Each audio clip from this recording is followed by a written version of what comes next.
E agora, uma mensagem de fé para o seu coração, com o pastor Lourival Pereira. Apocalipse 21, versículo 1 em diante.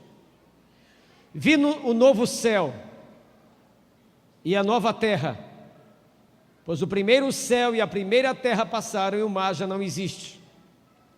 Vi também a cidade santa, a nova Jerusalém, que descia do céu, da parte de Deus, ataviada como noiva adornada para o seu esposo. Então ouvi grande voz vinda do trono dizendo: Eis o tabernáculo de Deus com os homens. Deus habitará com eles. Eles serão povos de Deus, e Deus mesmo estará com eles. E olha esse texto agora. E lhes enxugará dos olhos toda lágrima, e a morte já não existirá. Já não haverá luto, nem pranto e nem dor, porque as primeiras coisas passaram.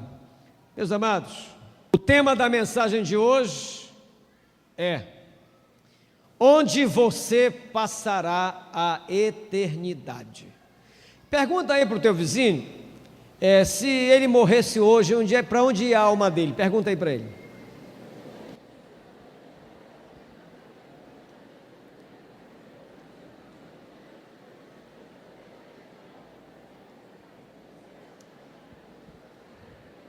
Olha só, o que é que ele respondeu?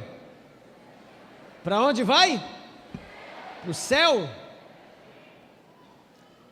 Nós vamos falar sobre isso, preste atenção. Eu quero introduzir dizendo que a morte é algo que não tem jeito, vai acontecer na minha e na sua vida, e eu vou provar. Mas pastor, precisa provar? Precisa. Que há pessoas que têm um estilo de vida tão enrolado, tão distante de Deus, não querem saber das coisas de Deus, não querem saber do que representa a morte de Jesus para ele, tem uma vida completamente afastada de Deus, que parece que essa pessoa não vai morrer nunca. Ele acha que a vida não vai passar e que ele nunca vai morrer. E eu quero introduzir afirmando e provando para você que um dia eu e você iremos morrer. E eu vou dar aqui algumas dicas que provam a morte sendo uma verdade para a gente. É para acordar você, que há pessoas aqui que podem estar dormindo espiritualmente, achando que a morte é algo tão assim, distante, mas irmãos, o tempo passa com uma velocidade absurda. E nós temos que entender que a vida de uma pessoa não se limita a 70, 80 anos. E eu quero falar sobre a eternidade, mas deixando bem claro essa verdade, que a morte você vai ter que encará-la, eu vou ter que encarar a morte. Então preste atenção, vou te provar que você vai morrer.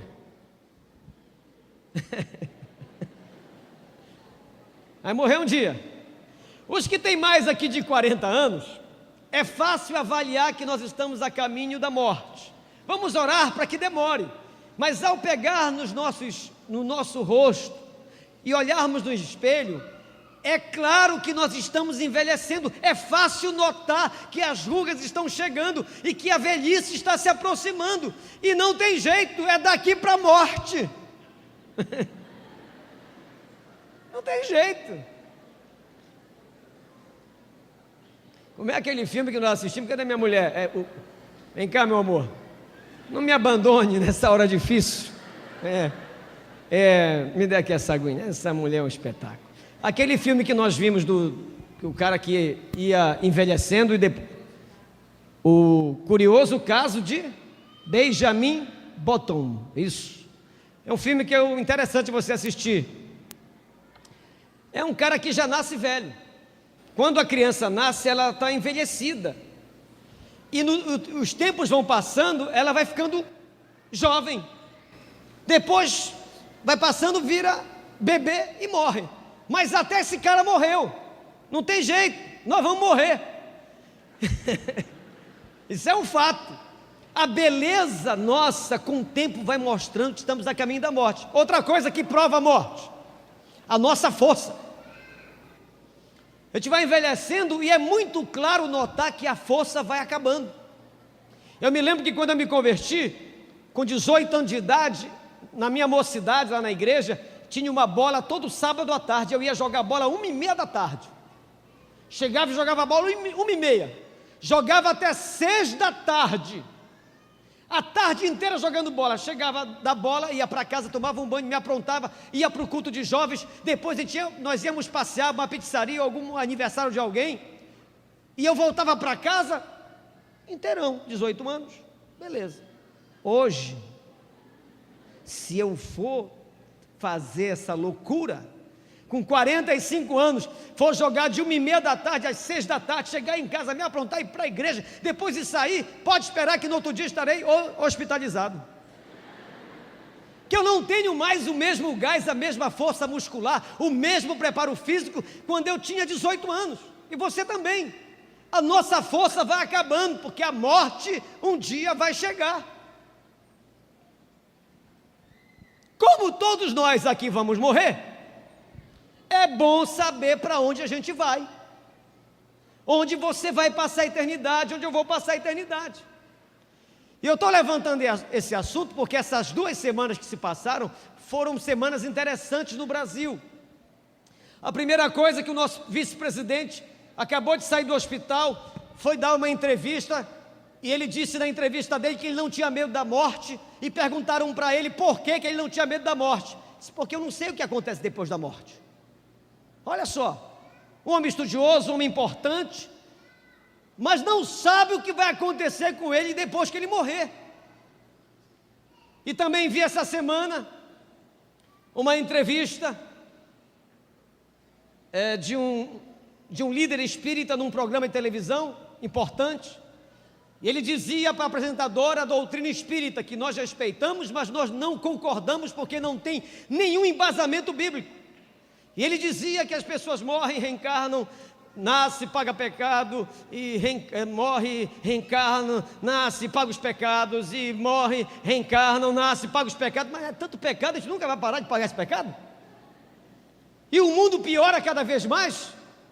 A lógica seria o mundo melhorar, porque haja pagar os pecados. E ele estava dizendo lá que as pessoas que morrem ficam vagando, e ele estava vendo lá no lugar da entrevista, uns espíritos dos médicos lá que estavam assessorando a apresentadora que está enfrentando uma luta difícil de saúde. A Bíblia diz que está ordenado ao homem morrer uma só vez, vindo depois disso juízo. Nós não teremos uma outra chance de definir onde passaremos a nossa eternidade. A chance que temos é agora, enquanto temos vida. E uma outra coisa que aconteceu foi esse caso dessa visagem que apareceu por aí. Quem viu aquele vídeo? Ora, todo mundo viu. Para quem não viu, tinha um cara filmando 2 jovens na beira do igarapé, e de repente passou um vulto, depois voltou, e a gente vê o vulto passando. Negócio esquisitíssimo. Aí eu fiquei pensando, vou falar sobre a eternidade com a nossa igreja. E também um canal de televisão passou vários dias um noticiário de Darwin, que ele tenta provar que nós somos originados da evolução. Nós viemos do macaco. E esse canal de televisão, de uma maneira muito forte, quis descer goela abaixo no Brasil, que de fato a crença em Deus é um absurdo. Para quem não sabe, o Darwin era da igreja. Depois que a filha dele, uma filha, morreu de uma forma trágica, ele deixou de crer em Deus, e desde aí ele tenta provar que Deus não existe.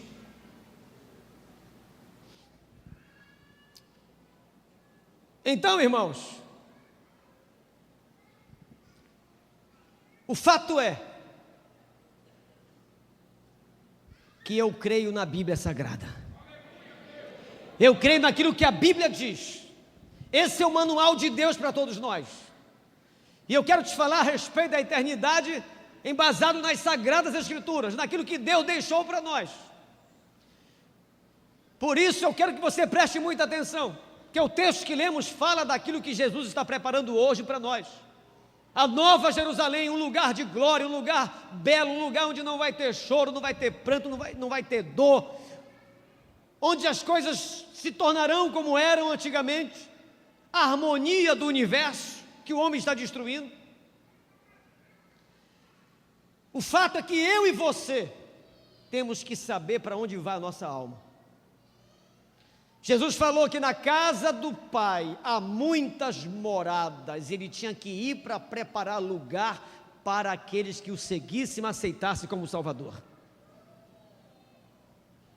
Mas só que há uma manobra satânica tentar te fazer crer que a eternidade, Deus, Jesus, salvação, isso é conversa fiada. Isso é desde os primórdios. Quando ele tentou oferecer o fruto proibido para Adão e Eva, e o casal disse: não, mas o Senhor disse para nós não comermos, porque se nós comermos, nós iremos morrer. E o diabo disse: não, é claro que vocês não irão morrer. Isto é, ele colocou dúvidas da palavra de Deus, ele continua fazendo isso hoje. E a Bíblia também diz que o diabo tem o poder de se transformar em anjo de luz. Por isso não se assustem. Houve também uma outra reportagem que eu assisti, do disco voador. Foi uma semana cheia. Vocês não conseguem perceber que existe uma intenção maligna para tentar fazer a humanidade não crer numa eternidade que de fato é o que a Bíblia diz? Tentando descer goela abaixo essas mentiras, a mesma tática de Satanás que tenta nos impor as mentiras que ele tem. E Paulo, escrevendo uma de suas cartas aos Coríntios, ele diz que o Deus deste século tem cegado o entendimento das pessoas para que não lhes resplandeça a luz do Evangelho. Há uma força satânica tentando cegar o entendimento das pessoas. Mas também há uma força divina, que é o Espírito Santo, tirando as vendas dos olhos, e as pessoas estão enxergando que o caminho da salvação.